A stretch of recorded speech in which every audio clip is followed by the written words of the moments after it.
a lot of my work is bridging this dialogue between church and mental wellness and sexual wellness. And in this conversation, just so the audience knows, I want to speak to men, I want to speak to women equally on this, but I think a lot of times we've kind of, especially in the Christian space, we've made sex kind of not really like good, right? Why is sex and mental health so intertwined? When the church refuses to have the dialogue, ignorance grows a lot of curiosity. Sex is not just two parts of the body meeting. It's literally like you're becoming one. If you are a person who has experienced sexual trauma and you haven't shared that with your partner, that can be inadvertently hurtful for both parties. And there's a lot of misinformation. We have a lot of people telling us what good sex is. We have a lot of people telling us how we need to be. And we expect men to be ready to go at a drop of a hat. Well, maybe they're just not. I think it's a conversation that's like, just don't have sex till you're married. And then it's like, okay, well, how do we love people well whenever things don't go as planned? Yeah. The other thing, I think we don't really apply the vulnerability to sex that we should. Whenever you recognize that like the awkwardness is part of the enjoyment of marriage, we forget that like we can be lovers and friends. All right, y'all, welcome to another episode of the Blueprint Podcast. Today, we are talking about everybody's favorite topic. Yes, we are talking about sex today. But Michael, this podcast is about growing your faith, building wealth, and making smart real estate decisions. Like, why are we talking about sex? Like, what does sex have to do with that? And before we get into that, I want to show you a quick message from one of our sponsors, and then we'll jump into it. Shout out to our show sponsor today, Josh David with CTC Mortgage. Because of Josh, we're able to bring you guys the highest quality video, audio, and quality conversations to help you grow your faith, build wealth, and make smart real estate decisions. Josh is not only our sponsor for this podcast, he's also been on the show multiple times. We're gonna link some of those videos in the description for you guys to check out. We're super appreciative that he shares the values of the show, is willing to support and help us bring you this great quality content. So that being said, check out Josh with CTC Mortgage when you're in the market to buy your next home. Let's go ahead and jump back into the episode. Okay. So like I said, we're talking about sex today, and as I always do, I bring in an expert. You know, I understand that like I am the bridge, right? I don't have all the answers. And so I knew I wanted to talk about sex, intersection of sex and business and sexuality, but I couldn't find anybody, right? And so I was talking to a friend about it, and the listening ears of Instagram and the iPhone brought me to our guest today, Miss Elizabeth Westbrook, aka the Sneakerhead Therapist. Welcome to the Blueprint Podcast. Thanks.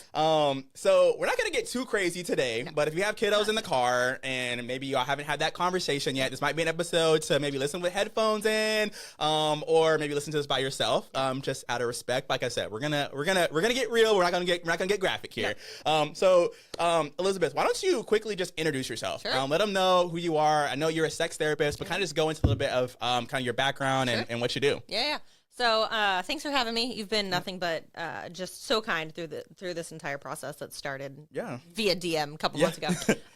So I have 4 kids. I have a smoking hot husband, and am just kind of like every other woman, I feel like, just trying to juggle it. And so I got my master's in social work from the University of Kansas. Okay. I'm a Baylor fan, so yeah, sick on Bears. Okay.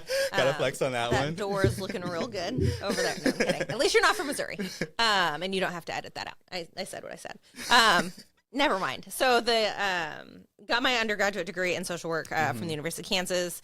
Would then go on to work inpatient psychiatric for youth. Found that to be very just disheartening, like just a lot of just grieving in my heart. And so I stayed home and would go on to have 3 of my babies, stayed home for 10 years, started a nonprofit organization, really kind of rooted around trying to advocate for social justice issues. So sex trafficking, mental health, and so on and so forth. And so I finished my master's degree, went back 10 years later. Work in private practice is the area, like the greater Houston area is only credentialed sex therapists through the American Board of Christian Sex Therapists. There's another gal named Dana up in the Woodlands who's been nothing but super kind and compassionate. And so a lot of my work is kind of bridging this dialogue between church and mental wellness and sexual wellness. And I think it's a conversation that's like, just don't have sex till you're married. And then it's like, okay, well, how do we love people well whenever things don't go as planned? It's like, it's God intended. Rarely do, right? For sure, 100%. 100%. And so I so appreciate the space that you're occupying because we need more of it. Thanks. And so I think something that I want to get back into the sex therapy conversation, For sure. but I want to get a quick understanding of like what's behind the sneakerhead therapist. Like what's going on? Because I wore my favorite sneakers just for you today. These are my Dunks. I just got these. I get compliments on these all the time. So I was like, yo, I got the sneakerhead therapist, since I gotta show up with the shoes. So tell me, like, what is your favorite shoe? Why why is that your brand? Yeah. I have always loved footwear. Just always. I think my mom probably instilled that in me a little bit, and so. It is, for me, I used to run a podcast called Kicks for Kingdom through a local nonprofit called Eyes on Me. And so we really just kind of use sneakers as a way to like share the gospel. It is an easy way. It's an easy way to identify with somebody. It is a way to just acknowledge and compliment in a way that's not like nefarious. Hey man, love your kicks. Yeah. Cool. Now that's an easy way to be like, tell me about you, right? We're not, there's not an ulterior motive. It's just, okay, like I have respect for that. And so I have found myself kind of having an appreciation for a culture that I didn't grow up in. I'm from Kansas. I'm very Caucasian and very Midwestern. And so I'm like, the amount of respect that I have for just like the swag. And like Jackie Hill Perry in her new album said, the drip is a liberty. And I'm like, I have such an appreciation for people that are just like, in their element wherever they are. And so I'm drawn to that. And so I think being able to bridge, hey, you can love fashion, you can love sneakers, you can love culture, and then also use that as a way to just build relationships. Man, that's so good. I love that. Thanks. And I love that you're so entwined with Christian hip hop, because that's a big like identity. Like for me, is I love Christian hip hop. And so Jackie Hill Perry, the Eyes on Me. I'm forgetting what's the guy's name, the rapper who's behind that. Trey Nine. And then the other guy, the tall white guy. Austin Lanier. Austin Lanier. Austin Lanier. I saw him. I think he was when I first came to Houston. I think I saw him at a concert. And so they're so kind. They are just as genuine and integrous as you would hope they to be. Yeah, that's awesome. Okay, so really transparently, one of the reasons why I wanted to have this conversation, and I'm comfortable saying this because I've already kind of started this dialogue with my audience. One of my very first episodes, I talked about a struggle that I had with pornography, right? And so I brought on a coach that I actually hired to help me overcome that addiction. And so we had a conversation around that. And during that experience, I really started to understand how my mental health was connected to my sexuality, and to trauma and to things that were happening in my life that I didn't really understand were happening. I knew that I was reacting and I was having emotions and temptations, but I didn't really understand like where it was coming from. I didn't understand how to navigate it. And so through that experience, I really started to understand like what's underneath, what's starting to drive me. And so it opened up my mind. And so now that I see brokenness everywhere now, right? I'm like, oh my God, I know exactly what's happening in that person. I know why they're acting like that, right? And a lot of times, for me, my sex drive and sexuality were like flags for me about what was going on underneath, right? I would understand, okay, like, hey, my sex drive is higher in this season, like what's going on, right? And it was a trigger, like, okay, there's something going on, right? Or hey, my sex drive is lower, like this is what's happening, you know what I mean? And so I wanted to top a deeper conversation with an expert on this. And so I really kind of wanted to start off the episode with you kind of just explaining like, why is sex and mental health so intertwined? And I think that a lot of times our society tries to make sex is just sex, right? And I think it's spiritual, and I think we talk about that in Christianese. We always talk about like becoming one. And it's a spiritual soul thing, ties. but no one really kind of understands it. We just say these things at church, but no one really knows the psychology of it. They don't know what it looks like on a day-to-day basis. So can you kind of break it down for us, kind of why those are intertwined? Yeah, for sure. I think we have a God who's brilliant. I think at its highest level, right? And so if he is the author and creator of sex, and every part of our body was designed perfectly, and for his glory, right? It all works together in unison. And so when you have, so let's just introduce like trauma to it, right? Like statistically, I think it's 1 in 6 men, will be impacted by sexual assault. Right? It was from Rain. Rain is like a fantastic resource. And so whenever you disrupt, right, God's intended design for sex, and it is used with coercion and manipulation and fear, things go awry. And so your amygdala, which is in your noggin, it is a structure of your brain, is heightened and constantly scanning whenever you're anxious, right? It's the part of our brain that gives us fight, flight, freeze, and fawn. And so if, let's say, you're in a sexual encounter that is not consensual and hasn't been brought about in a way that was either spontaneous or responsive desire, which means like, oh, I want to sleep with you, husband, in your backwards hat and your gray sweatpants, like not to stereotype, but kind of, or wife in your whatever it is that. What have you, right? And so whenever you're in this situation and your brain is able to say, okay, this is a safe person to be intimate with, or this is a person that is not safe to be intimate with, it we're firing in all cylinders. And so there is so much more to sex than just an orgasm.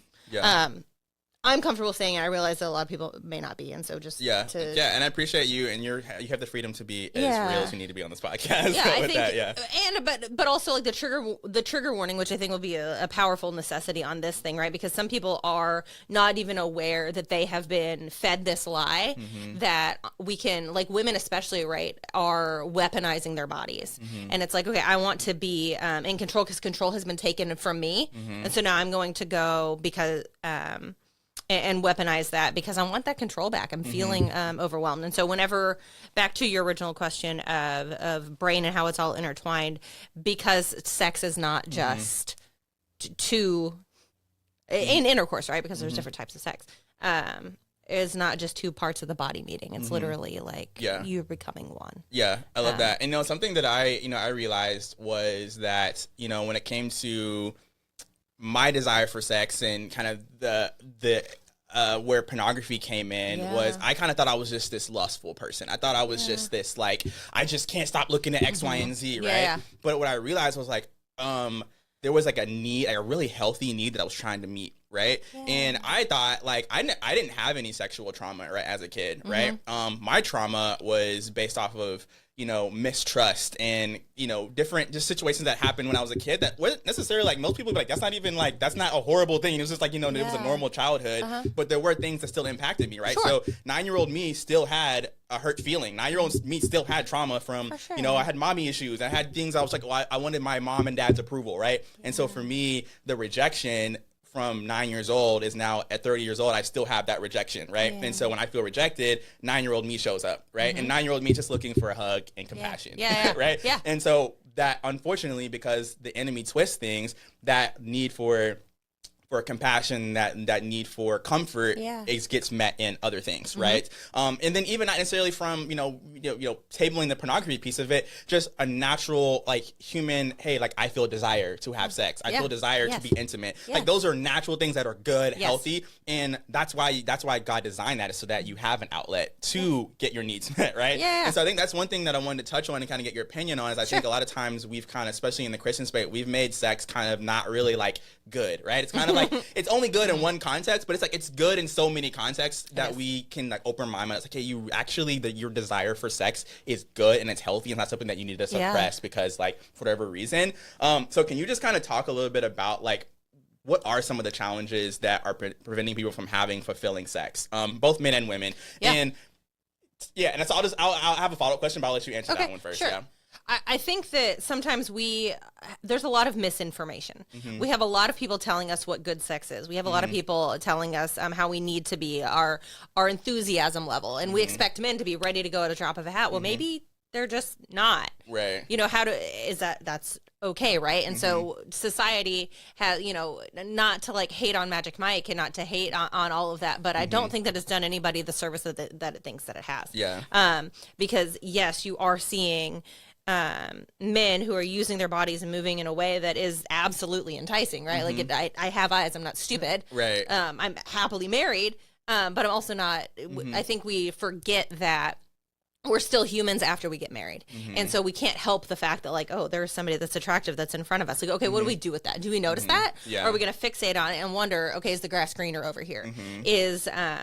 And what have you. And so when the church refuses to have the dialogue, I think ignorance grows a lot of curiosity.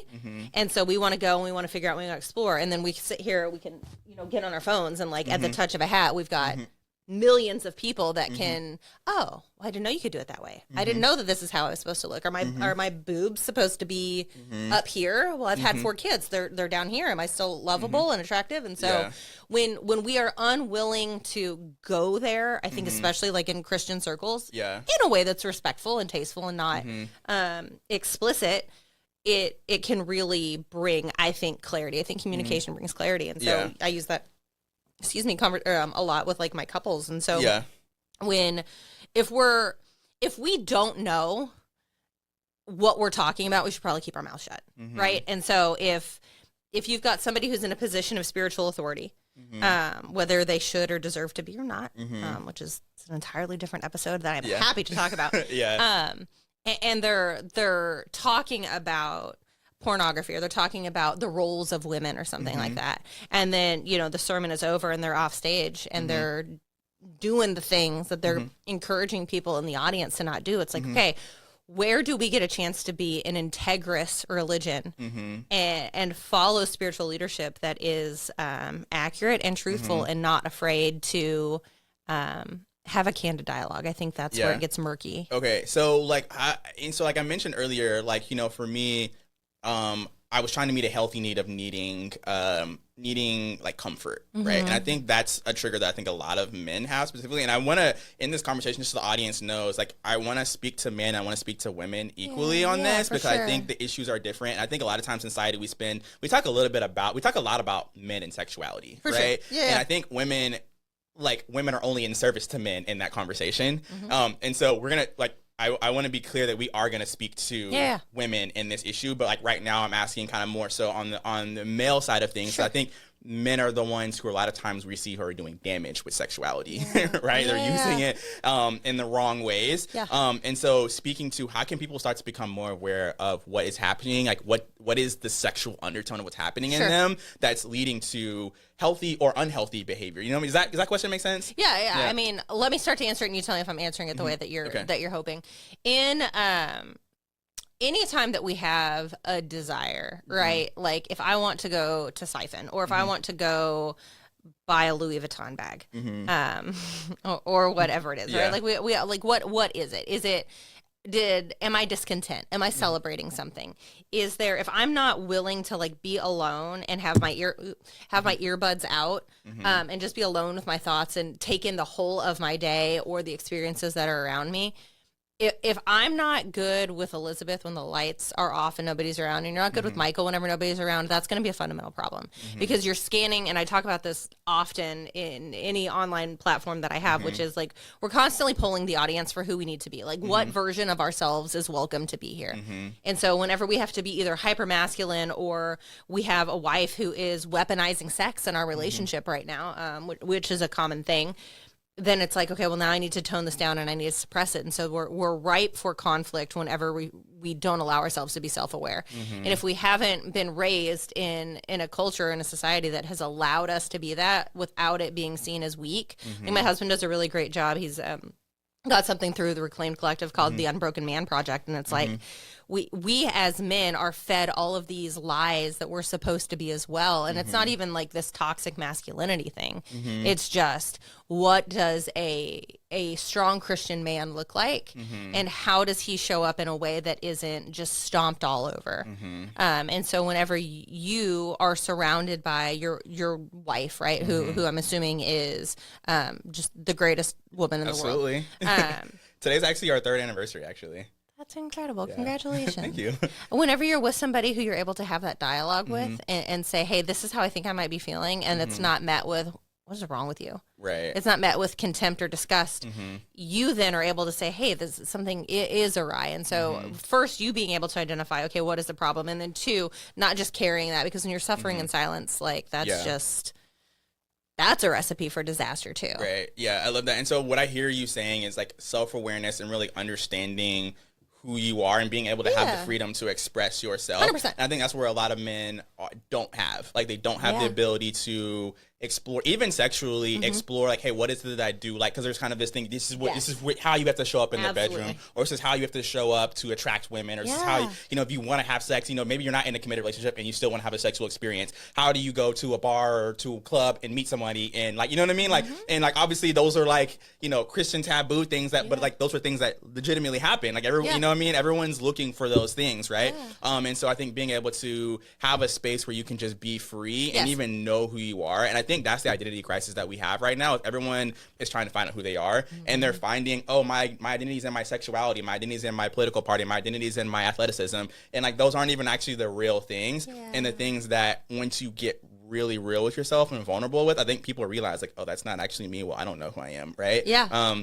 And so for me, again, not getting explicit, but even just with me, like, being married for 3 years and just learning what I like sexually, I found myself being really shy for no reason. I was like, why am I being shy?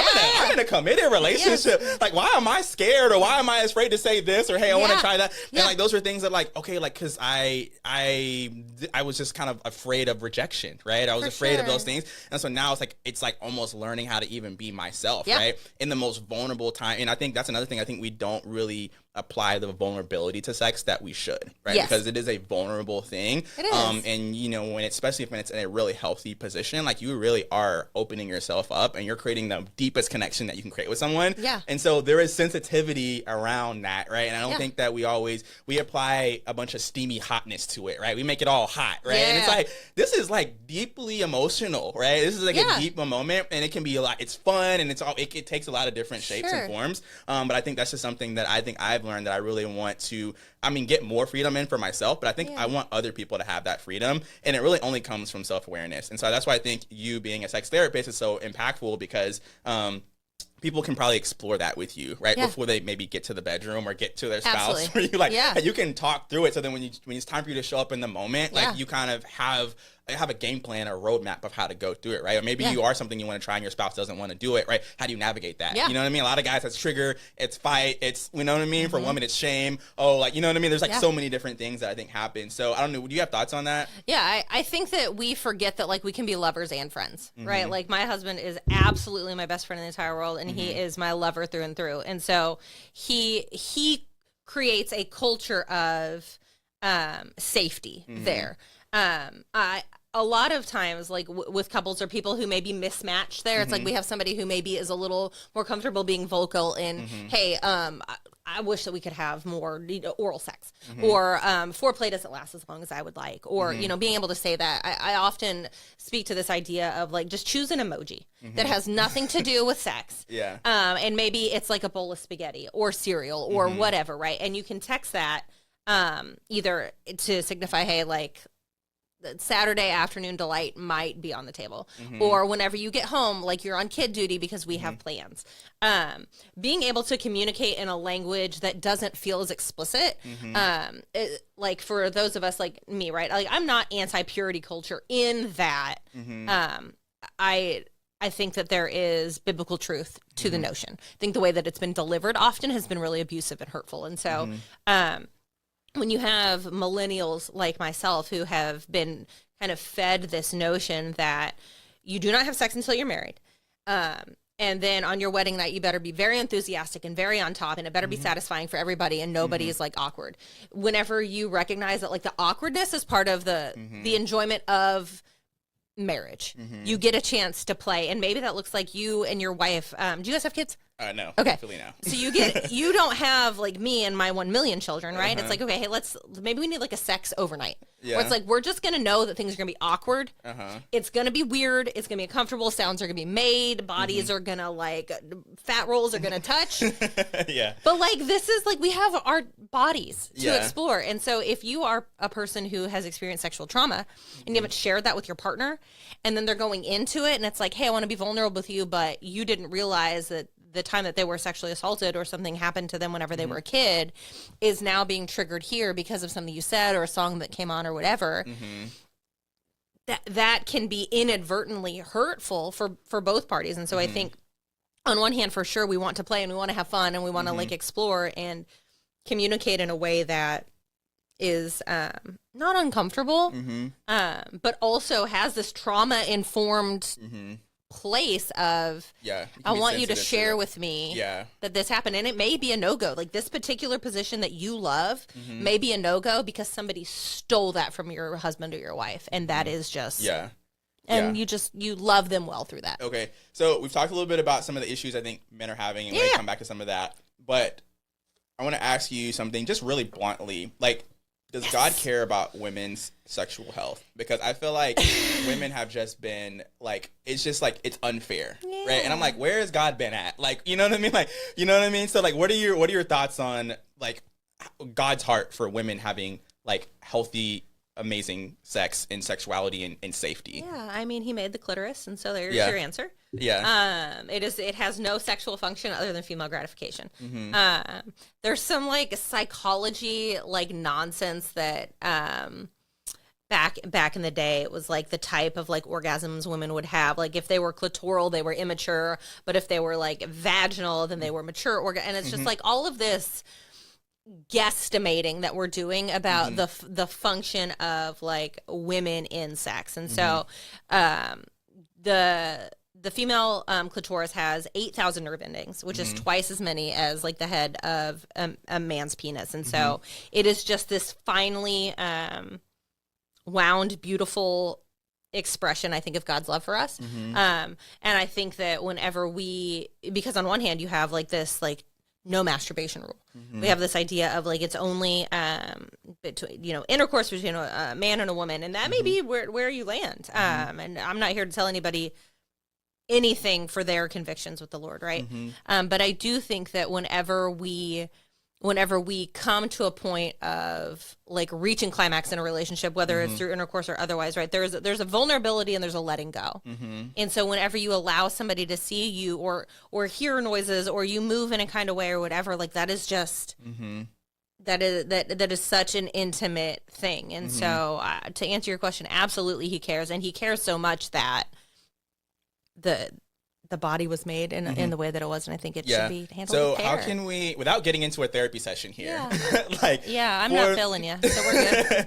For men and women, I guess how do we prioritize women's pleasure better, right? And so on the women's side, how can women have more control or more initiative in their own pleasure, right, and taking more of that ownership of that, and then for men, in committed relationships or not, how can men help women experience more pleasure? Because I think you watch the narratives in all the movies, and it's always like man gets his, girl's kind of left, kind of like she's got to go to the bathroom and get her vibe. You know what I mean? It's kind of like those kind of things where it's kind of like, like it just looks like, like we just can't get it to get, you know what I mean? Or there's like, obviously there's some movies where it's unrealistic, right? It's like, okay, there's no way, like, you know what I mean? Everybody's going at the same time every time. It's like, what is going on? Like anybody who's actually having real committed sex knows like those movies are not real, right? So I'm just kind of like, how do we do this, right? Because it seems like no one actually knows what's going on. No one knows how to do this, right? So I'm sure somebody's figured out, but it's not like the mass majority of society doesn't know, right? So what do we do? I mean, everybody's a sexpert these days, right? Like everybody has a platform, everybody has an Instagram page, and everybody, like, especially with the like eruption of pop psychology, everybody has an idea about like how to do this, right? Like protect your peace at all costs. Like your body matter, your body is like beautiful and sultry, and it is. And so a lot of what is this my camera? Yeah. Sorry, I'm gonna go down the barrel here because I think this matters. Like, one of my primary emphasis in my work is on female sexual shame, the intersection of faith and sexuality, so LGBTQ, and then betrayal trauma. And so that's working with couples with any type of infidelity, be it emotional, physical, and what have you. And so the female sexual shame, to my girls who have been fed and believed the lie that they are only there for even their husband's pleasure, for their boyfriend, for somebody who just implied consent on their behalf. I cannot just like level with you as a woman enough to say that I am so sorry, and that none of that, you didn't dress weird or wrong, you weren't listening to the wrong type of music, you didn't drink too much, nothing that you did in the way that you were assaulted and victimized had anything to do with something that you could have done differently. And so the shame and the guilt that you may still be carrying from that, I just pray in Jesus' mighty name that you are just relinquished and freed from that in this moment and on. And so he is so redemptive and so restorative and so in the interest of like reclaiming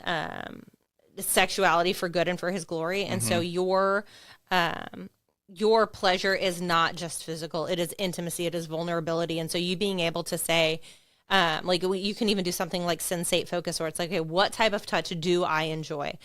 Probably invest in a good lubricant, right? And if you've got kids, or if you're of a certain age, or it just might be better, right? Like you can order that on Amazon or order that somewhere in an indiscreet box. You don't have to go walk into like Adam and Eve. That makes a lot of people uncomfortable. And so being willing to know that I'm going to sit in a moment of vulnerability, and maybe you have a sweatshirt on, and you're not fully exposed. I think where you are able to be touched by somebody who loves you and has covenanted with you, I think is a really powerful thing. And then I think for husbands too, like we have probably been told that this is the way that we need to pleasure a woman, and it needs to look like this. And it's like, it's okay if you've missed the mark a little bit. You didn't know, you're not an expert in your wife's body yet. 3 years in, 5 years in, 30 years in, right? Like our bodies are changing. And so I think giving yourselves grace to be able to explore, and say, okay, this does feel good. It's not a shameful thing to be like, yes, please, that part right there, that was it. Remember that, lock that one away, save it in your notes app. Whatever you need to do, that is it. Okay, so I hear you saying exploration and play. Those are the kind of things I'm hearing you say. 100%. And so I think those are the things that I think when it comes to overcoming shame, and I think Christians specifically really stepping into all that God has them from a sexual standpoint is really giving yourself the freedom to explore, right? And to try the things that your body, you know what I mean? And so I guess my other question would be, a lot of times we get ideas for things from porn or from things that we see in society, right? 100%, so sometimes it's kind of like, okay, well, how do you actually explore that in a way that is honoring? You know what I mean? Because there are so many things that are dishonoring, right? That we're like you said earlier, that I didn't know I could do it. I want to try that. Like, you know what I mean? And those maybe there are things that I definitely think there is sexual dysfunction that does exist as well. That things that aren't honoring to both bodies, right? And so how then does someone, if it's not just there naturally, like how do you learn how to explore, right? And are there resources? Because that may be where you need to go to a professional like yourself or resources to say, okay, like how do I do this, right? What are the ideas that I can try? You know what I mean? So like, what would be your advice to that for someone who's like, I don't even know where to start, right? Yeah, Urban Dictionary is not it. Right. Like just maybe not there. Here is the thing that I believe to be wholly true. And I think there's so much more freedom in your marital bed than you think. And so kind of the ground rules, at least for me, professionally, and what I see and what the research shows is, as long as it's not involving other people, and that is porn. Like I'm a staunch anti-porn. I just am. I see just no positive impact in any way whatsoever. And people may rake me over the coals for that, and I'm happy to reply. Just because the devastation of it is, one, it's just a highly trafficked industry, and then two, neither here nor there. So whenever you are, hold on a second, rephrase your question. Freedom in the bedroom. So like, how do you explore without like getting your ideas from unhealthy places? I mean, you're going to hear and see things just in general, just like living in the world, right? And so you get to decide, I think, what to do with that. There's not been, so basically there's no good or bad. There's no line on that. You said it seems like you're saying as long as it doesn't involve other people or animals. I'm sad that we have to say that, but unfortunately, I mean, there's like a lot of like, as I sit here and I think through like, and people might like laugh at that, but it's true, right? Like there's so much freedom there to be like, okay, what toys do we want to use? What do we need? Is it hard for me to, like, women, it's difficult for them to sometimes achieve orgasm with with intercourse. And so do we need to bring some accompaniments in there that are not in substitution to? And so I think if we're replacing intimacy with our spouse with masturbation, if we are like, and you may find, I want to touch my body in front of my partner because one, they find that pleasurable and enjoyable. Okay. And two, that brings them into trying to figure it out, okay, what works for you, what doesn't, instead of having to dialogue and say, hey, to the left, hey, you on top, hey, not whatever. Or a man, if he's struggling with premature ejaculation, right? There's some positions that may work better than others to help control depth and control and things like that. And so there is a freedom there for sure. Okay. But I think you don't know until you try it, right? It's like, oh, I actually didn't love this way. Yeah. It made me feel kind of used. Okay. Yeah. So we just don't do that again. Yeah. Makes sense. Okay. Yeah, I like that. And so let's kind of bring it back because I like you mentioned it earlier in terms of your specialty, really connecting sexuality to other aspects of our lives, right? Because when I mentioned, like we typically don't talk about this topic on our podcast. It's not really, but I think it is so integral in terms of in terms of like how you show up sexually, your sexual health impacts the rest of your life, right? Does, so my question for you is like, what are the pros and cons of having a healthy sex life on your business or on other areas of your life, right? Like, what is the impact? I mean, if you're not having fulfilling sex life, is that showing up at work? Are you showing up less good for your family? Like, I guess kind of talk through that with me. For sure. Yeah. I mean, business ownership is just a part of who we are, right? Like, we're not these monolithic people. We are followers of Christ. We are spouses. We are friends, and we are, all of this stuff. And so if we just compartmentalize ourselves and are locked in on only our identity is X, Y, and Z, then we're screwed. And we just are. Like, I don't know how else to say that. And so if your marriage, I think it's like whenever we talk about people who are in a position of authority in a church, right? Like, and it's like this notion of like, your home must be in order. Yeah. Okay. Like, I get that. That there is something to the fact that like, I'm probably going to be more impactful in my businesses whenever I go home at night to somebody that I know is faithful to me, that I know cares about me, that I know loves me.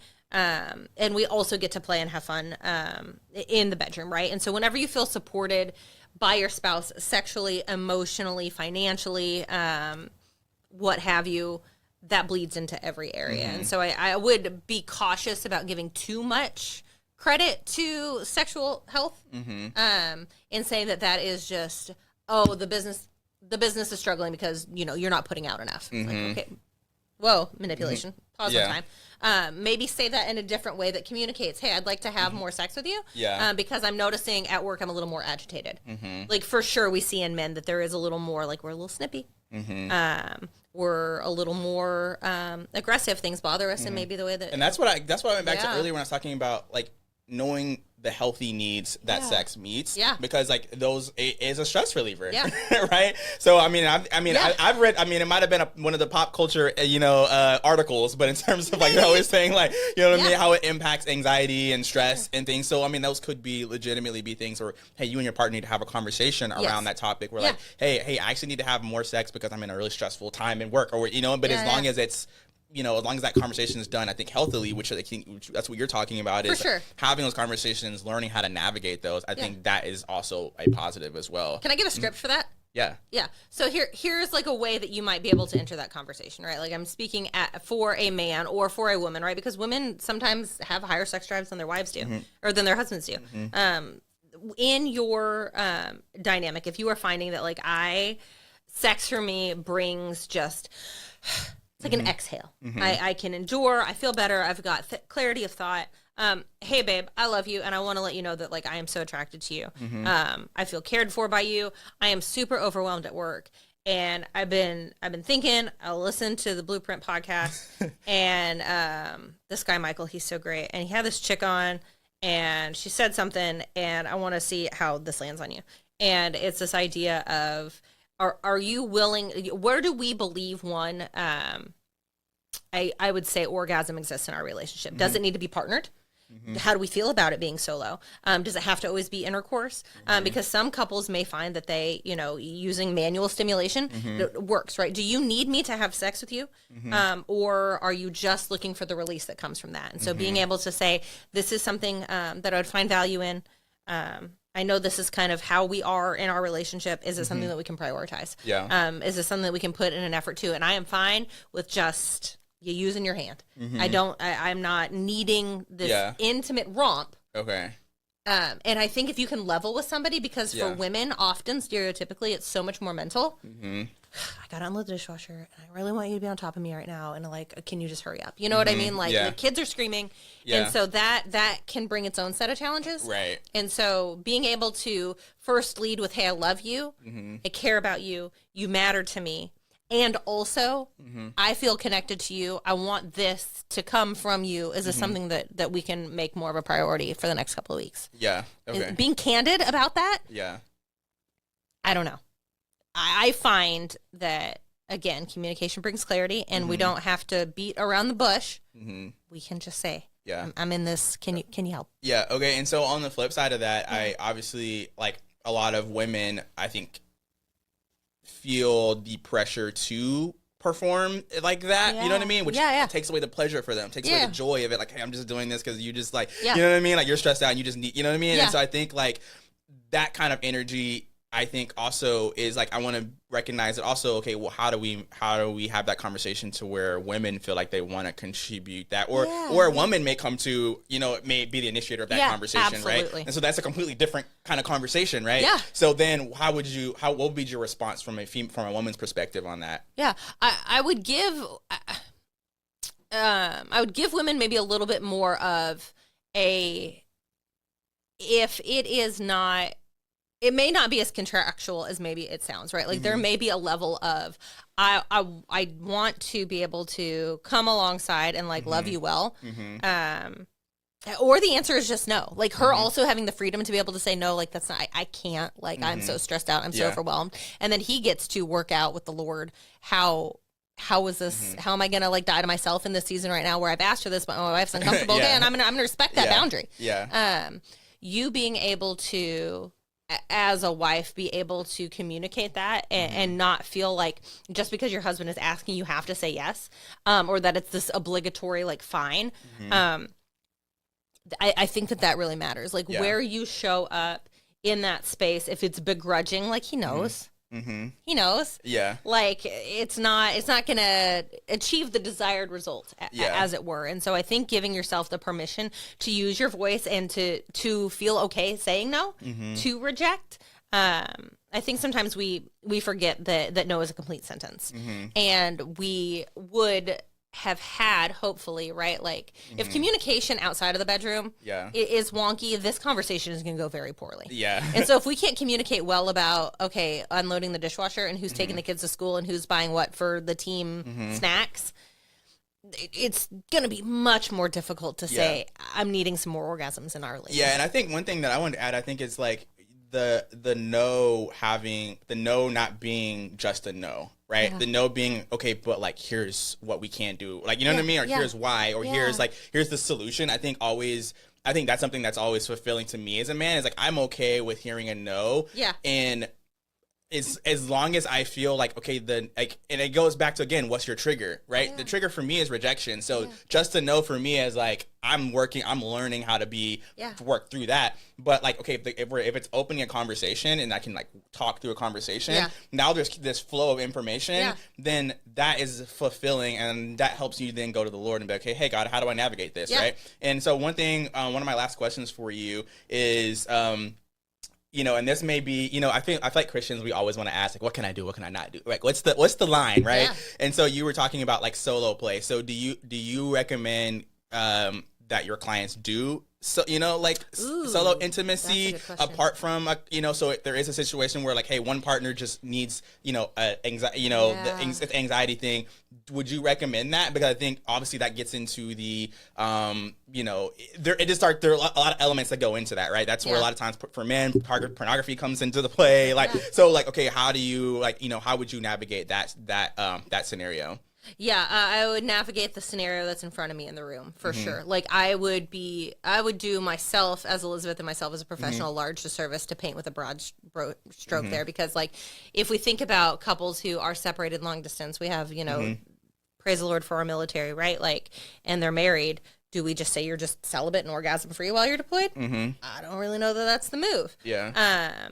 but I also don't know if somebody's going to take a sound bite and be like, well, that sex therapist lady said that I'm free to masturbate anytime I want. It's like, first of all, I did not watch the podcast in its entirety. And so that is for sure one, like, where's your conviction with the Lord on that? Where, what are the surrounding situations? Do you have a wife who's bedridden and because she is 9 months pregnant and she has a difficult pregnancy? Are both of you dealing with a significant health issue? And so that there for sure can be times I would say that it is okay. Is it partnered? Is it are you guys together? But one what if you don't have arms, right? Like the disabilities and things like that kind of come into play as well. And so it would do nobody any service. I think I'm not trying to punt on your question. No, and I think I think you're answering it in terms of, I think it goes back to, I guess the thing is like communicating and understanding the situation. And then it goes back to, again, just understanding like what is the underneath need. For sure. Like what need are we meeting here, right? Is this strictly just a lust thing? Like, you know what I mean? Or is this like, hey, there's a legitimate need, sexual need that needs to be met in their marriage, and how do we navigate that? If both people are on the same page and there's mutual agreement, then it's deciding, hey, are we comfortable with this or are we not comfortable with this? Is it a supplement too? Like, are we doing it in place of? Am I doing it because I'm upset with you? Is I rejected? Am I going to, did I take matters into my own hands, for lack of a better word, right? And then, 3 hours later, my wife or my husband is interested in being intimate. Well, I don't have the desire because, you know what I mean? And that's kind of grasping for straws a little bit. But when you're substituting anything for like the real thing, golly. Like that just, I believe that in its core, sex and intimacy is so much more than just who's getting off. And so whenever we miss out on that opportunity for connection, because listen, I am all about like, where'd you go? Capitol Grill? Is that where you went for Thanksgiving? Right. I'm all about some Capitol Grill sex. Like we had like whatever, put on some like genuine, let's roll. But also sometimes you just need to like drive through Raising Cane's. Like sometimes it's just good enough. Right. Depending on your scene life, it's just good enough. And so whenever we rightly hold sex in our relationship, which is like 0.1% of our relationship in totality, that 0.1% can be really rocky if it's not there. Right.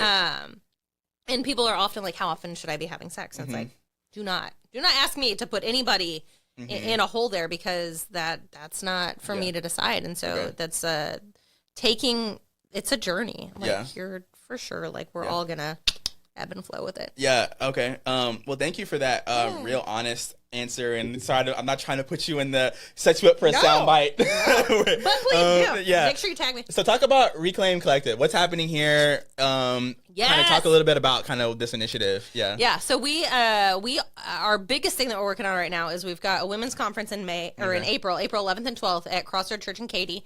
300 women. I'm speaking on reclaiming mental and sexual wellness. We've got a panel of 8 women reclaiming our faith, trauma, marriage, singleness, careers, motherhood. And just an opportunity for women of Greater Houston to be able to come and just really take discipleship to the next level. We're grouping women by zip code, following them for 90 days, getting them connected to churches. And so the whole business model is really to create concierge type resources, to offer consulting, sexual consulting, which has nothing to do with therapy. Therapy is a lot of retroactive work and looking backwards and things like that. Coaching, consulting, we're moving forward. What's our plan? What are our measurables and our deliverables and things like that? And so we really just marry the business world, church, mental health, sexual health, all in a way to have a candid dialogue through events. I love that. Things like that. And what I love so much about that is not only are we talking about this, but you're actually living it out. Oh, right. And so I love that, like, you're creating the pathway to everything we just talked about. I'm sure if I was watching this episode, I'll probably have more questions than answers after everything we've talked about. And I love that you are creating a pathway. Hey, here's how we get the answers. And I'm coming alongside you. And I think that's the job of the church, is to come alongside you. I don't think the job of the church is to have all the answers. And I think that's the disservice that we have done to the church. And I will, I'm a PK, and I know what my dad and my mom have gone through in terms of people put expectations on church leadership. But you have to have all the answers. You got to preach all the sermons to fix everyone's problems and have all the money to fix everything. And it's like, it's not realistic, right? And so the job of the church is to come alongside and to guide and to show you the resources, and to be there when you fall, right? Because you will fall. Absolutely. You will fall and to be there to have a grace to be there graciously or disciplinary, because I definitely think that there are a lot of people who abuse this conversation, and a lot of men and women, like you said earlier, who are using sex and using their bodies in a way that is like not honoring to other people, right? And so I think there does need to be like accountability in the church too, and we do need to be like, hey, there are things that are not okay. And we live in a broken world, and so I don't succumb to the place that the church has to have all the answers and do all the things right. But I think the church needs to empower people, and so that's why I'm so proud of you, because you're using your skill set, your knowledge, your expertise to empower people and to create the resource that is just not really there. I mean, there's just not a lot of people doing what you guys are doing. And so I'm super excited for that. And is registration still open for that? What are details on that? Early bird tickets are open right now. It's a Friday night kind of VIP situation. We'll end with comedy, right? Because I think sometimes we forget, like, Christians have fun. Yeah. It doesn't have to be all like hellfire and brimstone. Like, we can laugh. Y'all bringing in John Chris or what? Like no, Melissa Williams. Okay. Seriously, Melissa, she's a riot. Okay. And so she'll be there. We're gonna have a bunch of swag. We're gonna do merch. So wear your best shoes. 100% wear your best shoes. I'm working on the merch line right now, and I think that, and then we're just like hitting it, because the women, like, I want it to be so representative, like, of the body of Christ. Like, diversity matters, and the people, like, we're gonna have live worship. And I've told everybody, it's like, I don't want a stage of just like white women. You just don't. Yeah. I want to show, like, okay, the body of Christ is beautiful, and it is just such a treasure to be a part of. And so whenever we get women who look like us, who have been through things that it's like, I see you, but how is that possible that you struggled with X, Y, and Z? And we humanize the experience, and we're no longer living in shame of our stories, but we're like, hey, I did this. And I am on this stage, and the Lord is using me. Love it. It's a beautiful place to be. Man, that's so good. Hey. Thank you so much for coming on, Elizabeth. This was a bold conversation. Obviously, you're a sex therapist. You talk about this all the time. I do. And so I know you're comfortable in this space, but you did so great. Thank you. You held your own. I appreciate it. Yeah, I'm really passionate about this, and I'm really passionate about like challenging men to be better specifically. And so if we have a second conversation, I want to lean into that. And I feel like men get to dominate the conversation so much, like the Andrew Tates of the world, and those guys just make everything so toxic. And I just think there's so many men who are just genuinely struggling and don't know how to navigate sex and navigate empowering women. And I think there are a lot of men that want to do that. And so I want to, for the sake of women, because I have so many great women in my life that I love, for the sake of women, I want to help empower men to be better and challenge us to be better. And so that's something I'm really passionate about. So I want to use this conversation as a gateway, and as a test to see, like, hey, are people ready for this conversation on the Blueprint podcast? Because like, we may need to have more of this, because like we talked about, it impacts so many areas of your life. It's not just about what happens in the bedroom. It's like what happens next. That's absolutely awesome. Cool. Well, hey, thank you guys so much for watching the Blueprint podcast. Again, we're going to have Elizabeth's information in the description. Register for her conference. Go ahead and hit that subscribe button for me. Hit a like button, and we'll see you in the next episode.